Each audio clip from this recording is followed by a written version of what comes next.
Ezra chapter 8. These are the family heads and those registered with them who came up with me from Babylon during the reign of King Artaxerxes. So then they list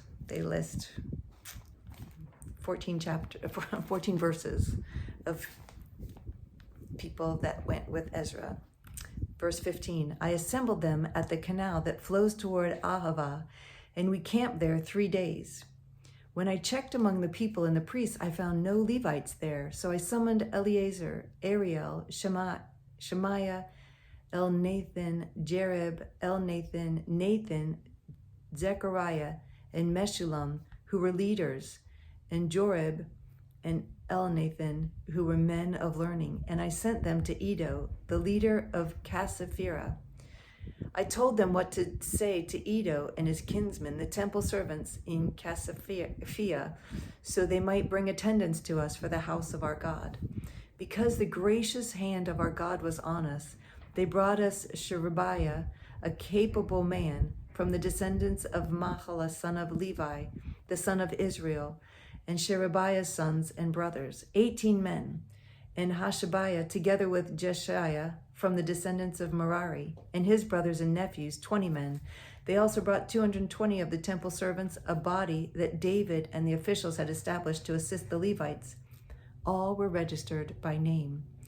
There, by the Ahava canal, I proclaimed a fast, so that we might humble ourselves before our God, and ask him for a safe journey for us and our children, with all our possessions. I was ashamed to ask the king for soldiers and horsemen to protect us from enemies on the road, because we had told the king, the gracious hand of our God is on everyone who looks to him, but his great anger is against all who forsake him. So we fasted and petitioned our God about this, and he answered our prayer.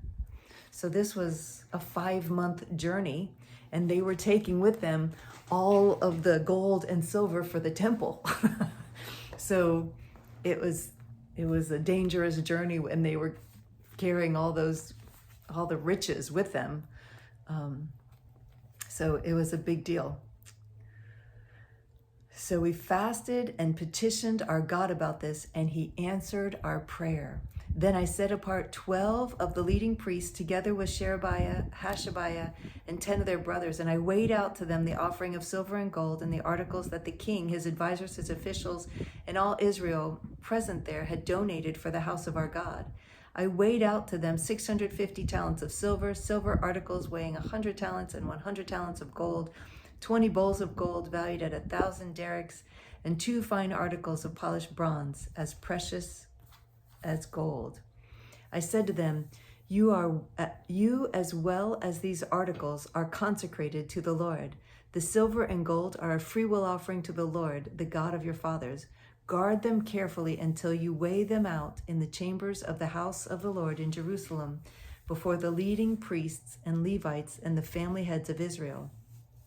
Then the priests and Levites received the silver and gold and sacred articles that had been weighed out to be taken to the house of our God in Jerusalem. On the 12th day of the first month, we set out from the Ahava canal to go to Jerusalem. The hand of our God was on us, and he protected us from enemies and bandits along the way. So we arrived in Jerusalem, where we rested 3 days. On the 4th day, in the house of our God, we weighed out the silver and gold and the sacred articles into the hands of Meremoth, son of Uriah the priest. Eleazar, son of Phinehas, was with him, and so were the Levites, Jozabad, son of Jeshua, and Noadiah, son of Binnua. Everything was accounted for by number and weight, and the entire weight was recorded at that time.